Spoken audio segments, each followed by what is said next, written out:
એટલે રીતસર આ લોકો લૂંટફાટ કરવા બેઠા. હવે વોર્ડ ઓફિસરની પદવી કેટલી મોટી હોય.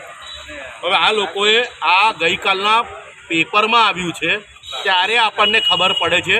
એટલે સૌથી પહેલાં તો આપ મીડિયાનો આભાર પ્રગટ કરવા માગું છું કે આપ કશું બી કરીને સત્ય કોઈને કોઈ તો ઉજાગર કરે છે.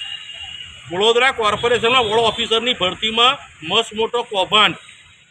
વિચારો તમે, જે ઓનલાઈન ફોર્મ ભરવાના હોય, લીગલી એ કાયદેસરની પ્રક્રિયામાં પાર થવાનું હોય, અને આ લોકોએ પોતાના લાગતા વળગતાઓને લેવા માટે કોઈ ઓનલાઈન નહીં, કોર્પોરેશનમાં બારોબાર ઓફલાઈન ફોર્મ ભરાઈ દીધા. લાગતા વળગતાને બારોબાર પાટલા બાંધીને આ લોકોએ વોર્ડ ઓફિસર બનાવી દીધા. હવે તમે વિચારો કે આટલા સ્ટ્રીક આપણે ત્યાં કમિશનર આવ્યા હોય અને તે છતાં આ લોકો એમની મનમાની કરતા હોય તો આમની પાછળ આમનો આકા કોણ છે? આ એક તપાસનો વિષય છે. એટલે આજે આ એક વિષય ગઈકાલે અમે આવ્યા, ગુરુવારનો દિવસ માનનીય આદરણીય કમિશનર સાહેબ વડોદરાની જનતાને સાંભળવા માટે આપે છે. પણ વીસી આ લોકો એક મસ્તન શબ્દ લઈ આવ્યા છે કે બહુ અગત્યની વીસી ચાલી રહી છે. હવે ખબર નહીં વડોદરાની જનતાને કઈ સીસી ઊંઘાડે છે. કાલે કેટલા આવીને ગયા. કાલે હું બહુ અગત્યનો વિષય લઈને આવ્યો કે આજથી 3-4 વર્ષ પહેલાં ઇન્દિરા આવાસ યોજનામાં બહુ મોટી ગરબડ થઈ હતી. એના માટે FIR થઈ હતી. તપાસ DCBએ કરી હતી.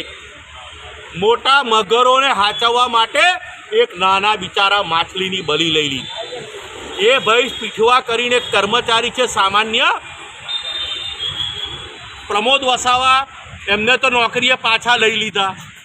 પણ જે તપાસમાં 176 પાનાની મારી પાસે જે ચાર્જશીટ આવી છે, એ ચાર્જશીટની અંદર નિયુક્ત કરેલા અધિકારીએ રિપોર્ટ બનાવ્યો છે.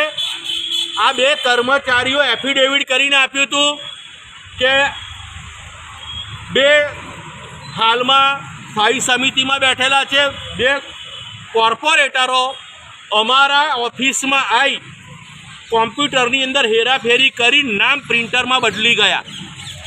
આ ઓપન થઈ ગયું છે. અને એ બિચારા નિર્દોષને પહેલાંને પરમેનન્ટ ટર્મિનેટ કરી દીધો.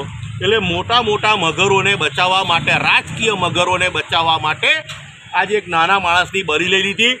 એના 2 દિવસ પહેલાં એના પિતાશ્રી મારે ત્યાં આવીને મારા પગ પકડીને રડતા હતા કે મારા બાળા બાબાનો કોઈ વાંક નહીં. એને એવું કીધું, અમે કહીએ છીએ એટલું કર્યા કર, અમે તને કાયમી કરી લઈશું, તને નોકરીએ પાછા લઈ લઈશું.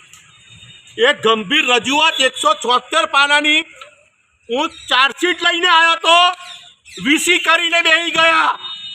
અને આજે એક બલાડીઓ સ્થાયી સમિતિની અંદર બેઠી છે, એ જ મગરો. જ્યારે જેની પર કાયદેસર DCB ઇન્કવાયરીમાં 3 વાર આ વસાવા, પ્રમોદ વસાવા અને પેલા પીઠવાને 3 વાર જબરજસ્તી કરીને સ્ટેટમેન્ટ બદલાયા. એટલે તમે વિચારો કે આટલા માટે અમે તમને સંખ્યાબળ આપ્યું હતું કે તમે નાના કર્મચારીઓને બલીના બકરા બનાવો અને મોટા મોટા મગરોને તમે છાવરો. આ ગંભીર ચિંતા સાથે અમે આવ્યા છે. સિસોટી જે તમે કૌભાંડ કર્યો છે એ અમારા વડોદરાની જનતા માટે બહુ મોટો મેસેજ છે કે તમે અમારા વિશ્વાસની સિસોટી વગાડો છો. અમારા વડોદરા શહેરના સંસ્કારી જનોની તમે મસ્કરી કરો છો. તો અમારે નેપાળ જેવી પ્રેરણા પાછી અમારામાં લાવવી પડશે.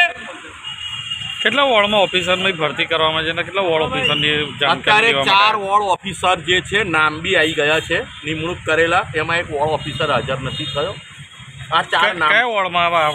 Ward number 3, ward number 5, ward number 18 અને વોર્ડ નંબર 2. વોર્ડ નંબર નથી લખ્યો. એટલે 4 જણની આ ઇમરજન્સીમાંની અંદર. વિચારો, ગેરબંધારણીય કહેવાય. જે કાયદેસરની પ્રક્રિયા હોય એ પ્રક્રિયા આપણે પાર નથી પાડી. આ પ્રાઇવેટ સંસ્થા નથી. વડોદરા સેવા સદન એ ભૂતકાળની અંદર વડોદરા મ્યુનિસિપલ કોર્પોરેશનનું એક બહુ મોટું વડોદરામાં નામ હતું. લોકો PhD કરવા માટે સેવા સદનમાં અભ્યાસ કરવા માટે અહીં આવતા. હવે મને ખબર પડી કે અહીં ગાડી ઘંટ બનવું હોય ને તો અભ્યાસ કરવા આવવા. કારણ કે અહીં ગાડી મને એવું લાગી રહ્યું છે કે ચોરના ભાઈ ઘંટી ચોરો ભેગા થયા.